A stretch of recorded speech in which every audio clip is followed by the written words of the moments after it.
merong bukol siya sa lower part nung malapit sa puwetan niya.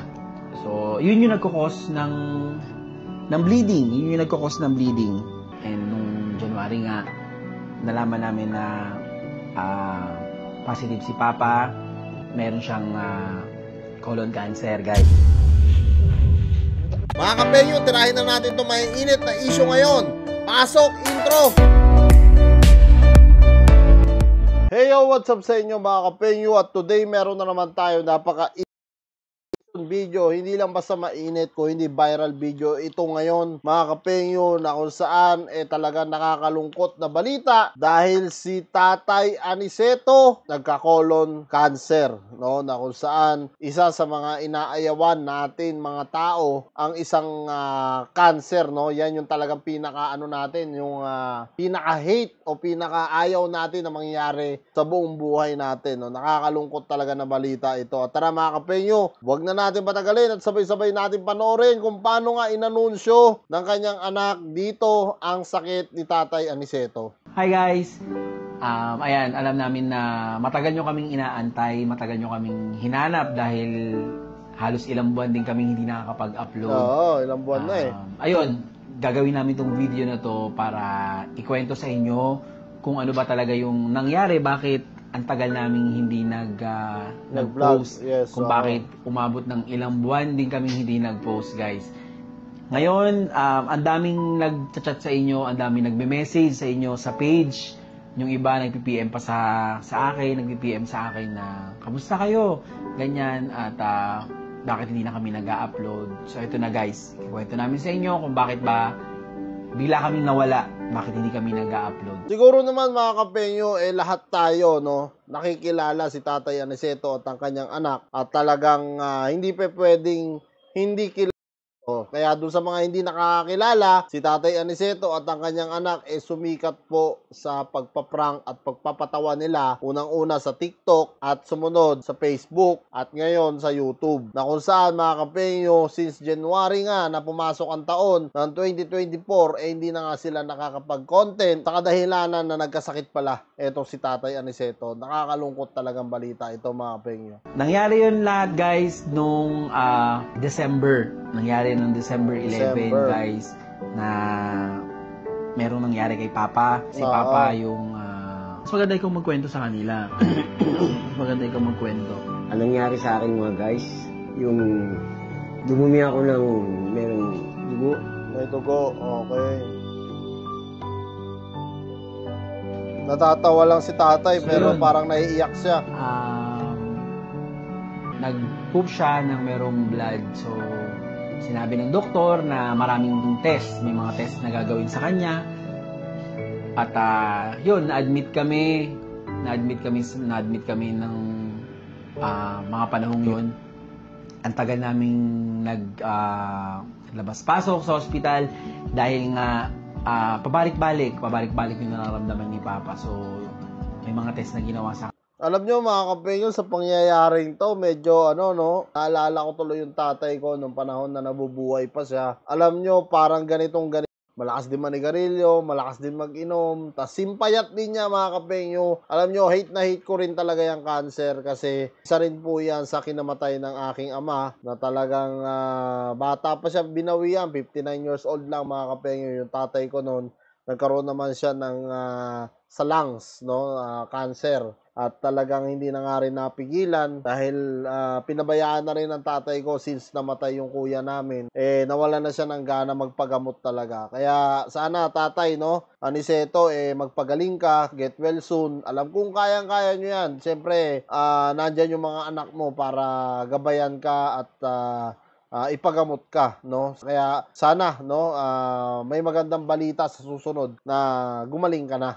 Kanya nagpa-CT scan siya, and then lumabas sa CT scan, sa result ng CT scan na merong bukol.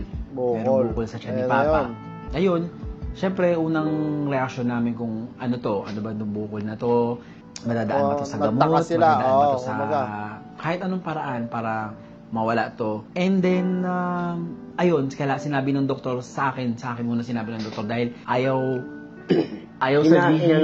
Kinanoscopy ako. Ginawa ko ng colonoscopy tsaka endoscopy. After na yun. Oo. Nung lumabas na yung result nung lumabas na yung result nung CT scan niya, so ang payo ng doktor humanap ng specialista na sa bituka, Yes. naghanap kami ng gastroenterologist. Yan. So, yun, luckily meron kaming nakilala si Doc Jester. Sobrang tinulungan kami ni Doc Jester sa lahat ng mga kailangan namin. And then, he undergo colonoscopy and endoscopy, and nakita nga na merong bukol siya sa lower part nung malapit sa puwetan niya.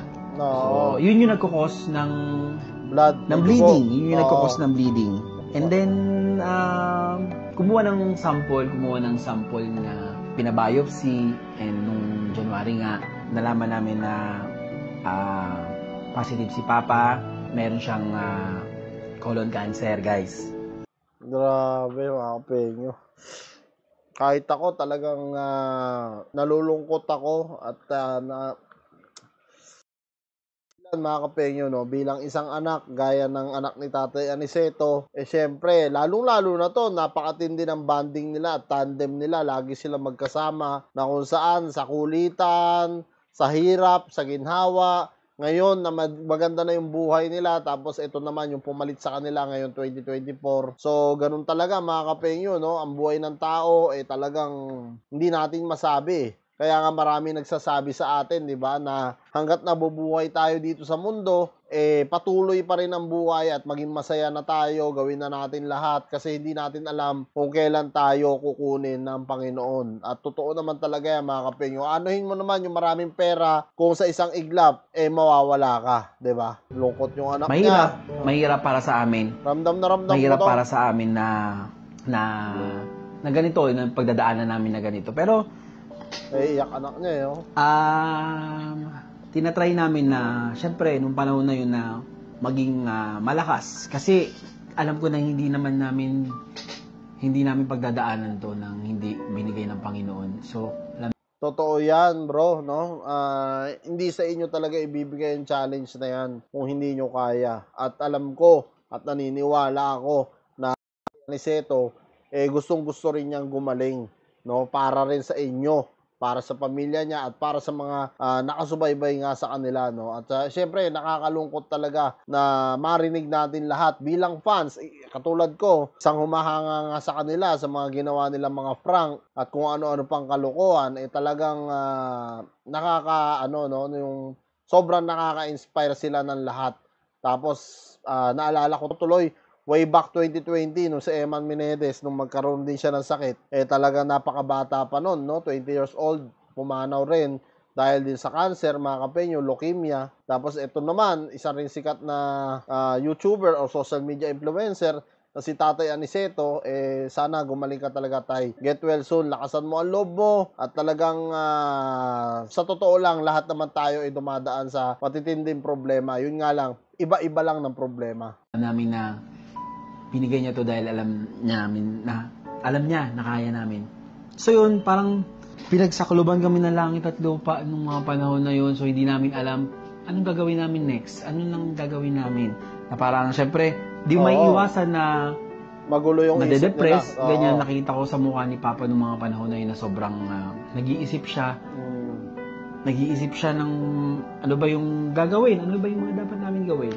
So yan, basta ang mapapayo ko lang, bro, Tatay Aniceto, laban lang sa buhay, huwag kayong mawawala ng pag-asa, lalong-lalo na madaan kayo sa matinding pagsubok, sa butas ng karayom, mas lalo nyong palakasin, no, ang inyong loob. Dahil once na paghinaan kayo ng loob dyan, mas lalong lalala yung cancer ni Tatay at talagang hindi natin alam kung ano pwedeng mangyari sa kanya. Kaya hanggat maaga pa, labanan nyo, no? At talagang kung may pera naman, ipagamot nyo na kaagad para naman sa madaling panahon, gumaling kaagad si Tatay. Kasi ang pera, mababawi naman yan, nandyan lang yan. Pero ang buhay, hindi mo na mababalik yan. So anyway, mga penyo, maraming salamat dito sa panonood nyo sa panibago kong reaction video. At kung kayo tatanungin ko, mga kapenyo, ano ang masasabi nyo dito sa inanunsyo ng anak nga ni Tatay Aniceto na may colon cancer nga ito, at ipag-pray po natin sila, mga kapenyo, kapenyo na sana gumaling ka agad si tatay. At syempre kung gusto nyo rin mapanood ang full video nito, puntahan nyo na lang sa kanilang FB page na D. Anicetos mga kapenyo at dyan mapapanood nyo yung full video nito. Maraming salamat mga kapenyo at kita-kita lang tayo sa mga susunod kong reaction videos.